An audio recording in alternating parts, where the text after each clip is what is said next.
ನಮಸ್ತೆ ಎಲ್ಲರಿಗೂ. ಇವತ್ತು ನಾನು ಮಾಡ್ತಾ ಇದ್ದೀನಿ ಸಿಹಿ ಪೊಂಗಲ್.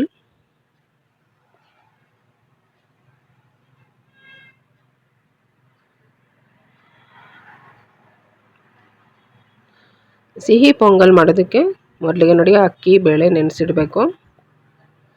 ಒಂದು ಅರ್ಧ ಬಟ್ಲು ಅಕ್ಕಿ, ಎಷ್ಟು ಅಕ್ಕಿ ತೊಗೋತೀರೋ ಅದು ಅರ್ಧದಷ್ಟು ಹೆಸರು ಬೇಳೆ ಎರಡನ್ನು ಒಂದೆರಡು ಸಲ ತೊಳೆದ್ಬಿಟ್ಟು ನೀರು ಹಾಕಿಡ್ತೀನಿ.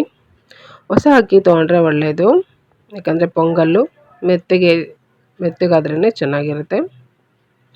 ಹಳೆ ಅಕ್ಕಿ ಆದರೆ ಒಂದು ಅರ್ಧ ಗಂಟೆ 1 ಗಂಟೆ ಮುಂಚೆ ನೆನೆಸಿಡಿ. ಹೊಸ ಅಕ್ಕಿ ಆದರೆ ಒಂದು 10 ನಿಮಿಷ ನೆನೆಸಿದ್ರು ಸಾಕು. ಈಗ ಒಂದು ಪಾತ್ರೆಯಲ್ಲಿ ಬೆಲ್ಲ ಕರಗೋದಕ್ಕೆ ಇಡ್ತಾ ಇದ್ದೀನಿ. ನೋಡಿ, 1 ಬಟ್ಲು ಬೆಲ್ಲ ನಾನು ತೊಗೊಂಡಿದ್ದೀನಿ. ದೊಡ್ಡ ಲೋಟದಲ್ಲಿ ಅರ್ಧ ಲೋಟ ನೀರು ಹಾಕಿ ಬೆಲ್ಲ ಕರಗೋದಕ್ಕೆ ಬಿಡ್ತೀನಿ. ಪಾಕ ಆಗಬಾರ್ದು, ಬೆಲ್ಲ ಕರಗಬೇಕು ಅಷ್ಟೇ. ಈಗ ಕುಕ್ಕರಲ್ಲಿ ನೆನೆಸಿಟ್ಟಿರುವಂಥ ಅಕ್ಕಿ ಬೇಳೆನ ಬೇಯೋದಕ್ಕೆ ಇಡ್ತಾ ಇದ್ದೀನಿ. 2.5 ಬಟ್ಲು ನೀರು ಹಾಕ್ತಾಯಿದ್ದೀನಿ ನಾನು. ಅರ್ಧ ಬಟ್ಲು ಅಕ್ಕಿ, 1/4 ಬಟ್ಲು ಬೇಳೆಗೆ 2.5 ಬಟ್ಲು ನೀರು ಹಾಕ್ತಾಯಿದ್ದೀನಿ.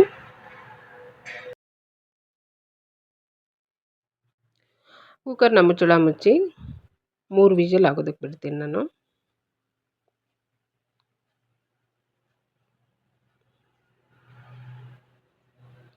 ಈಗ ನೋಡಿ ಆಗಿದೆ.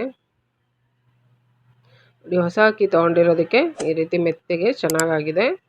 ಬೇಳೆ ಹಳೆ ಅಕ್ಕಿ ಆಗಿದ್ರೆ ಇನ್ನೂ 1 ಬಟ್ಲು ನೀರು ಜಾಸ್ತಿ ಹಾಕಿ 1 ವಿಜಲ್ ಜಾಸ್ತಿ ಮಾಡಬೇಕಾಗತ್ತೆ. ಈಗ ಒಂದು ಪಾತ್ರೆಯಲ್ಲಿ ತುಪ್ಪ ಹಾಕಿದ್ದೀನಿ. ಆಮೇಲೆ ಚಿಕ್ಕದಾಗಿ ಹೆಚ್ಚಿರುವಂಥ ಕೊಬ್ಬರಿ, ತೆಂಗಿನಕಾಯಿ, ಇದನ್ನು ಸ್ವಲ್ಪ ಹುರಿಬೇಕು.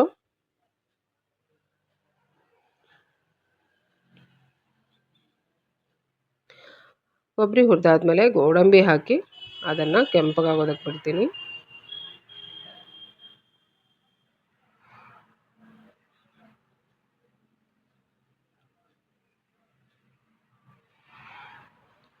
ಗೋಡಂಬಿ ಕೆಂಪಗಾದ್ಮೇಲೆ ಇದಕ್ಕೆ ದ್ರಾಕ್ಷಿ ಹಾಕಬೇಕು.